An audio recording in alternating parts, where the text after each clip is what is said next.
Welcome, everybody, to Unhoused and Unscripted, the Cocoon House podcast. This is your host, Joseph Alonso, and I am here with Cocoon House Director of Youth Employment and overseeing our SnoCo Connect project, Claire Petersen.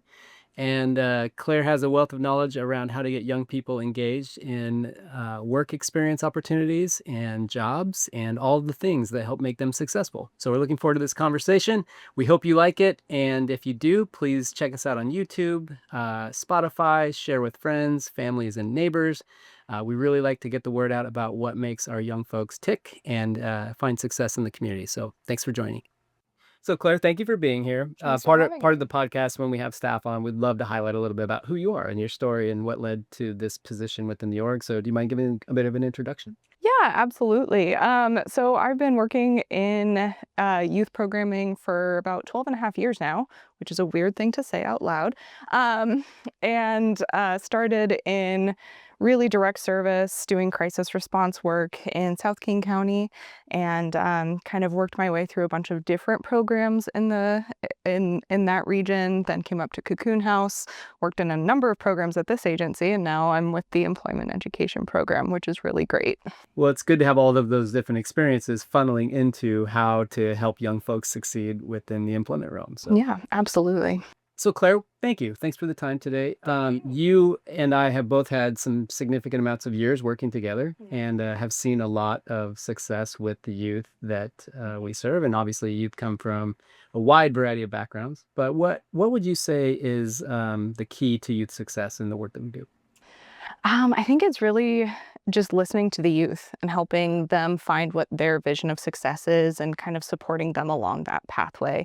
If I want something for a young person, that's not going to mean anything to them unless it's something that they want. So figuring out what that is and how we can best support them on that journey, or even just expanding their horizons some, because if you don't know what options exist for you or what's available to you and what's realistic, it's really hard to envision that life for yourself.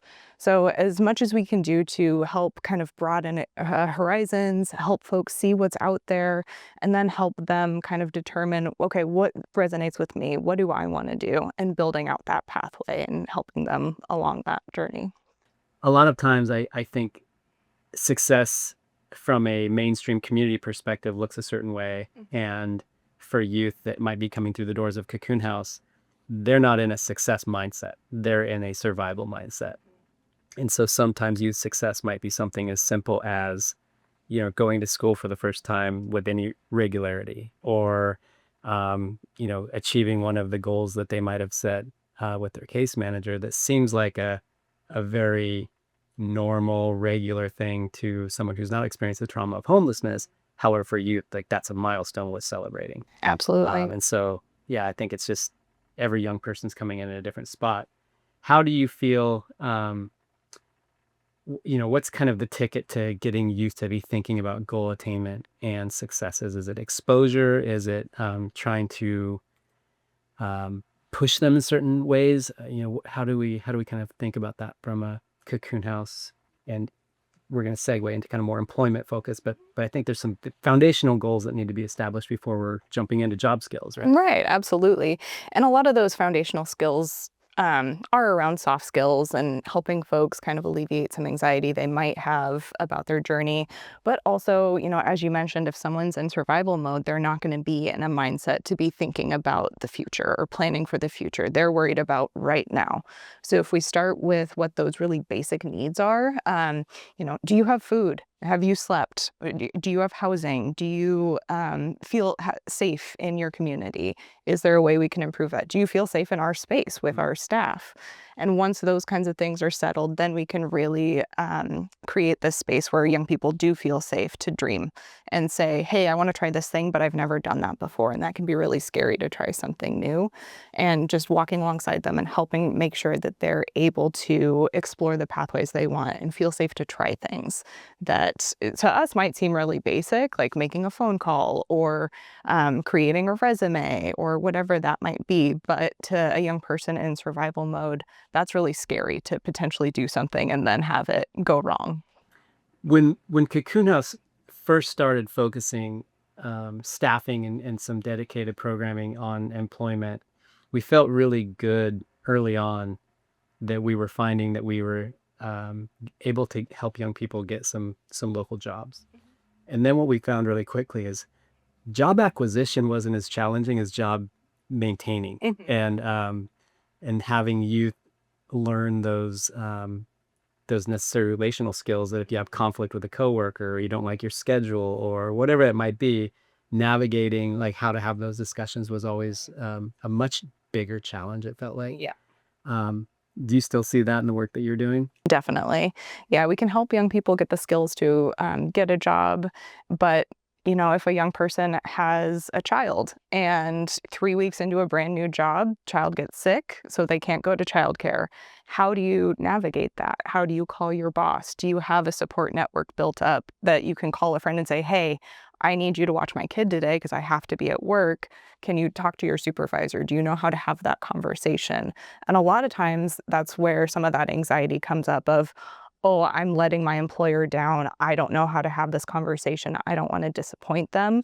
So I'm just going to not do anything and I'm going to ghost. And because I can't handle the nerves around figuring that out. So helping them learn those skills and kind of troubleshoot ahead of time is one thing that we work with them on of, okay, great. You've got this job lined up. That's awesome. What does day one look like? What do you need to make that a success? Do you have your lunch prepared? Do you know what orientation looks like? Do you know what you need to bring? What's going to happen if your bus is late? How are you going to navigate that? And helping prepare for those things that we don't necessarily think to teach young people. When we're asking those questions, what's the face of the youth? Like all of those details are not necessarily the first thing they think of. They're focused on like trying to get the job, but Right. the logistical piece is really challenging. Yeah, well, we don't rapid fire like that. Oh, good. Okay. Yeah, It's not like it. No, it's much calmer. Because by that point, we've built a lot of rapport with the young person, and we have that trust, and we know some of the things that they're going through or that they need support on that we can kind of help guide. And we're serving youth between the ages of 12 and 24, so youth and young adults. And so a lot of our population are parenting. And I was at a workshop yesterday where one of the county council members for Snohomish County said Washington State is a childcare desert, and Snohomish County within that state desert, Snohomish County is a child, like we have virtually no childcare available, or especially affordable childcare for young people that are, working on a very tight budget and trying to make ends meet. So we have an extra challenge in trying to get our young folks that resources there going into the workforce. Absolutely. So over the years, we've kind of expanded what Cocoon House does. We believe that to end poverty and to help young people move out of, housing instability, employment and job skills is a fundamental piece of that puzzle. Talk a little bit about what you do specifically within the SnoCo Connect program. Yeah, so we work with young people. Again, it kind of depends on where they're at on that journey. Some young folks come to us and they have a vision for where they want to go, for what they want to do. They just need help kind of mapping that out and having resources along the way to get there. Some young people come in and they say, hey, I just need to make money. I have to pay bills, I have to pay rent, I have to have food. I don't know how to do that. I just want a job. So we meet them wherever they're at on that spectrum. If they're just looking to get something temporary, even part-time, while they're working towards those longer term goals, we connect them with that. If they have a plan that involves a lot of schooling, we help make sure that they're connected to the educational programs that they need and that will work best for them and their needs. So it's really meeting with them. There's a lot of that one-on-one coaching that happens, a lot of that one-on-one skill development. We have workshops available too for if there's a group of folks experiencing the same kind of struggles that want a group setting to work through that. That's great. We can help with that. We have funding available for supportive services. So if a young person, say, gets into a landscaping internship and they need gloves and boots, we can pay for that. We can pay for an ORCA card. We help troubleshoot any barrier that they might be experiencing and make sure that they're able to be successful in their next step. We also have, sorry to cut you off. No, I was going to ask, are there a lot of those barriers? I mean, the idea of uniforms and materials, tools, if it's are we finding that we're providing a lot of those types of resources for actually being able to do the work? Yeah, absolutely. Because once you get a job, that's great and that's really exciting and we celebrate that. And that usually comes with, okay, now I need a lot of upfront dollars that I don't have. My paycheck hasn't started yet. So how do I get to work when I can't afford gas? How do I buy a uniform when I don't currently have a job? Um, and so we support a lot of that. It sounds really complicated, and there's a diverse number of folks that we work with. Who do we partner with to do this project? Yeah, so the SnoCo Connect program is a partnership with Seattle Jobs Initiative and Refugee and Immigrant Services Northwest. So Cocoon House kind of takes the lead on the administrative and program development side of things.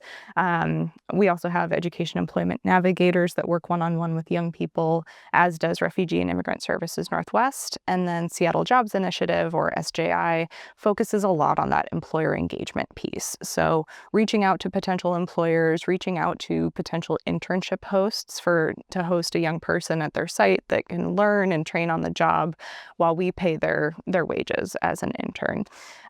So building up that network of employers who are really passionate and dedicated to working with young people and helping train them and get them really ready for that workforce. Are those employers taking our youth after, once they're kind of no longer connected to our program? Or are we seeing youth maintain those jobs in those organizations? Yeah, yeah. A lot of times they are able to get hired on if that's an organization that does have a job opening at that point in time. Or if they don't, a lot of what we'll see is they're telling their friends, like, hey, we just had this intern. It was a really great experience. And they kind of become ambassadors for the program, which is also a really neat thing to see and kind of building out that opportunity. So we have a lot of employers we work with. Our goal is always to have an industry represented that will resonate with a young person. Would this be a great time for me to emphasize how we would love for businesses in the community to consider being a partner in working with our young people? It's always a great time to emphasize that, Joe. But I think, one of the things we're passionate about is our youth don't know what they don't know. Exactly. And to give them exposure to a variety of industries, a variety of different potential future paths, and watching young people kind of light up that, oh my gosh, I had no idea. Like, I can actually find a career or a job in this thing that I actually really love. I don't have to be, a service worker, or, if all they've been exposed to is fast food or janitorial through their upbringing, there's so much more available to them. Yeah. And it's always it hangs in my mind of like immersion, giving that experience. Absolutely. So if there's a business that's here, and if you're speaking to them and they want to get involved, they want to become part of the answer for these young people and want to connect, what's the best way to do that? Just reaching out to our program, info@snococonnect.org will get you connected to any of our team members that can assist. And then we can really walk you through the next steps. We can set up a meeting, talk through what your vision is, what your company does, where you see this working out, what your ability to engage is, and what level of engagement you would like to have. And then we can really take it from there and kind of build that unique process specific to your company. The reality is we can't do this work alone. No, It not at all. requires that engagement from Yeah. the broader community Yeah. in lots of different ways. But this is a really compelling way to see the success of our young people Yeah. firsthand. And Yeah. I think for business owners, that should be really appealing. Yeah, and we have such a great community. There's so much interest in supporting young people in this area. It's really great to see, and it really means there's a network of support for the next generation of workforce. For young people that maybe aren't ready for that level of involvement or commitment, what are other ways? I know Cocoon House internally, we just started kind of an internship program that is kind of helping create the baby steps towards something like SnoCo Connect, where in a safe environment, young people can get some of those basic foundational internship skills. Do you want to talk about that a little bit? Yeah. So the Cocoon House internship program is really unique. It's specific to a couple of our young adult housing programs.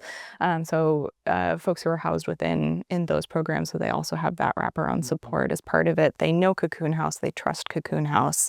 They know we have their best interest at heart, and we're there to help.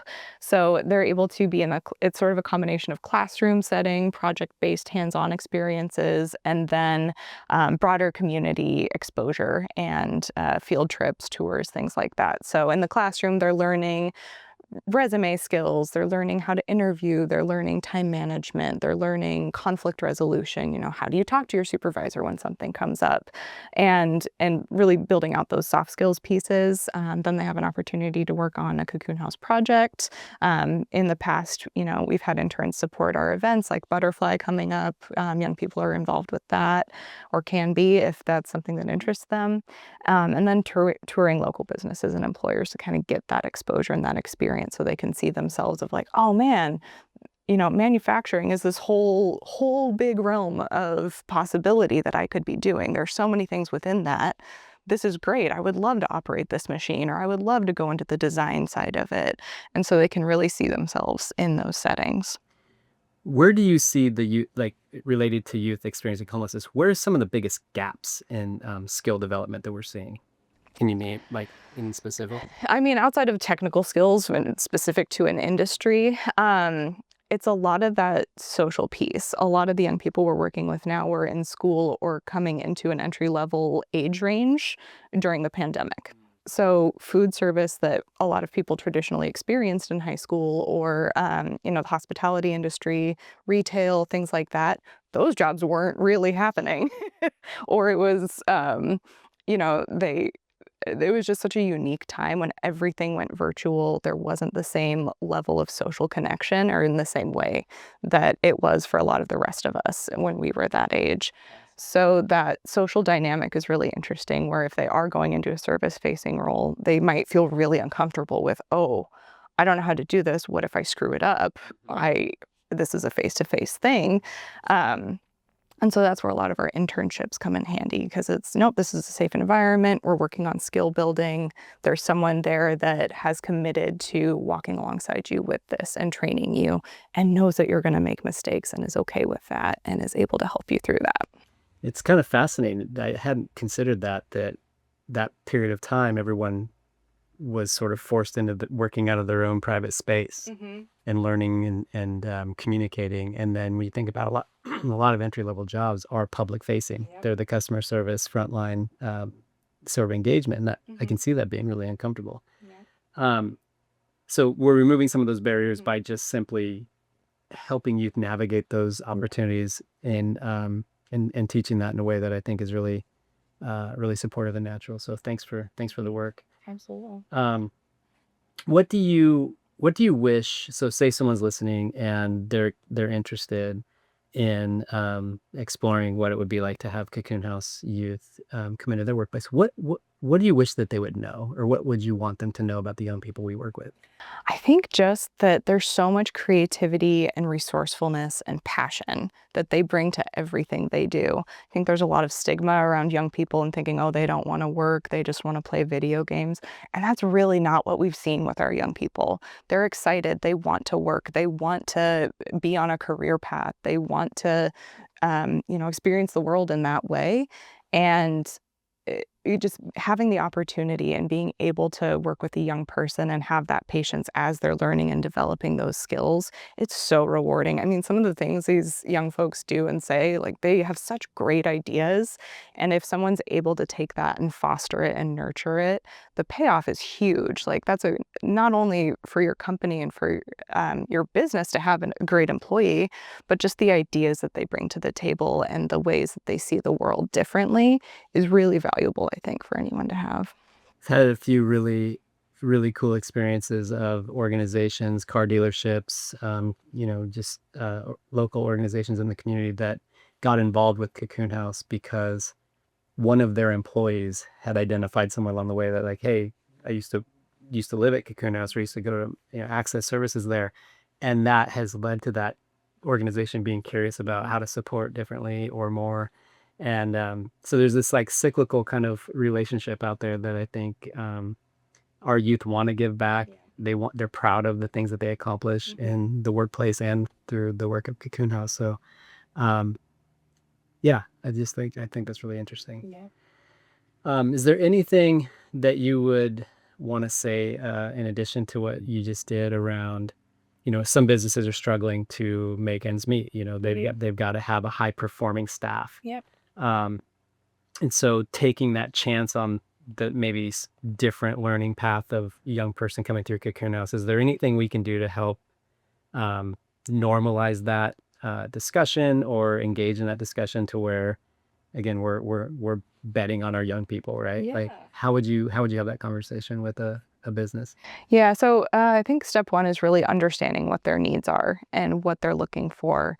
And then if we have, or when we have a young person that is interested in that and is saying, like, yeah, absolutely, I'm ready, this is an area that interests me, talking with them and prepping ahead of time as much as possible to say, like, okay, what are the barriers this business is facing? How can we work with you to make sure that you're aware of those going in so you know what to look out for and kind of how to prep that, but just as much transparency as possible. So saying, okay, this business needs these 4 things. Are you good with that? Is that something that you feel you can meet? And again, this isn't like a regular hiring situation where you get a resume and you hire the person after your onboarding process, interviewing process, but our young people also have a support network around them. They have case managers, they have navigators that can help bridge some of those things. So if there is a communication gap or something's not going how it was supposed to, we can support that young person on our end as well and work with the employer to make sure that that's a seamless interaction and that we're able to kind of bridge that. That's fantastic. That's such a vital resource for that success. So SnoCo Connect does a ton. Cocoon House, we want to continue to grow our, employment opportunities for youth. So, from your vantage point, what do you think is next? What's the next level of opportunity that Cocoon House is looking or wanting to provide for our youth? I think more of that low barrier service delivery. In our program, we have a lot of great offerings, and with any wonderful grant or funding source, it has requirements to be part of the program. So if we're able to have supplemental funding or complementary programs that are able to reach a broader audience, that's really great. So we can reach more people, we can provide excellent services to more people, and really build up that workforce for this region. We're also engaged in a strategic planning session right now with the National Youth Employment Coalition, and it's a really focused, targeted effort, primarily with stakeholders from the greater Everett area. We have a strategic session coming up that'll be in person, so we've done a lot of asset mapping and identifying gaps, and then for the strategic session that's actually next week, we'll have young people there with us along with a lot of local stakeholders, employers, schools, just everybody who supports youth economic development in this region, to really set the course for what's next. So we'll be able to really listen to our young people in a formalized way for what they need and what they see as something that would be helpful for us to expand into. Good. These are the next generation contributors, right? Absolutely. The economic development. Absolutely. Do you have any success stories? Anything you can share? Dozens. Yeah. Does one come to mind? One that does come to mind. So we had a young person enter the program probably a year and a half ago.